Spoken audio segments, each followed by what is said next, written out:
સુરતમાં મેટ્રો સામે સ્થાનિક વેપારીઓએ કર્યો વિરોધ. રાજમાર્ગ પર 122 દુકાનદારોને હાલાકી પડતી હોવાની રાવ. સુરત શહેરના રાજમાર્ગ પર ચાલી રહેલી મેટ્રો કામગીરી ભારે વિવાદમાં છે. આ વિસ્તાર દુકાનો અને વેપારીઓ માટે મુખ્ય આર્થિક કેન્દ્ર છે, પરંતુ છેલ્લા ઘણા સમયથી ચાલતી કામગીરી તેમના માટે મુશ્કેલીઓનું કારણ બની છે. વેપારીઓ ફરિયાદ કરે છે કે મેટ્રો કામગીરી દરમિયાન કાચા શેડ અથવા પતરા પડવાથી તેમનું માલ મસાલો નુકસાન પામ્યું છે. આ ઉપરાંત ગલીઓ અને રસ્તાઓ પરની અવ્યવસ્થાએ તેઓના ધંધા પર ગંભીર અસર પાડી છે. સ્થાનિક લોકો પણ આ કામગીરીને લઈને હેરાન છે, કારણ કે ધૂળ, અવરજવર અને અન્ય મુશ્કેલીઓ તેમના દૈનિક જીવનને પ્રભાવિત કરી રહી છે.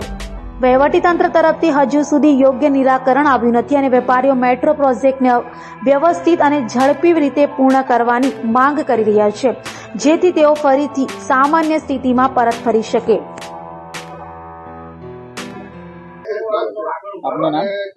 મારું નામ તાહિરભાઈ લોખંડવાલા છે. શું કહેશો, કેટલી હાલાકી પડી રહી છે અને કેટલી દુકાનો આવેલી છે? આ રોડ પર 122 દુકાનો આવી છે, જે લોકડાઉન વખતથી જ અમે હેરાન થઈ રહ્યા છે. લોકડાઉન પછી આ રસ્તો બંધ કરી દેવામાં આવ્યો અને રસ્તો ખોલ્યો તો એવો ખોલ્યો કે 7 ફૂટનો રસ્તો, જેમાં ખાલી ટ્રાફિક જ જાય. ના અમે ગ્રાહકનું પાર્કિંગ કરાવી શકીએ કે ના અમારે ત્યાં ગ્રાહક આવે. ગ્રાહક દુકાનમાંથી બહાર આવે એટલે એવો ડર હોય કે હમણાં એને કોઈ ઠોકી જશે. આ 1 મહિનો થયો રસ્તો ખોલવામાં. 1 મહિનામાં કમસે કમ 7 થી 8 જણને અમે મસ્કરી હોસ્પિટલમાં સારવાર માટે લઈ ગયા છે. દર 5 મિનિટે અહીંયા ઝઘડા લડાઈ થાય એટલે વેપારીઓ, પોલીસ જેમાં ટ્રાફિક હવાલદાર જેમાં બહાર આવીને ટ્રાફિક છૂટું પાડવું પડે. રસ્તો ફૂટપાથ કરતાં ઊંચો કરી દીધો છે એટલે દરેક વાહન દુકાનની અંદર ભરાઈ જાય છે. આજે પણ સવારમાં વહેલી સવારે અકસ્માત થયું, જેમાં 3-4 શટલ તોડી નાખ્યા, દુકાનના બોર્ડ તોડી નાખ્યા.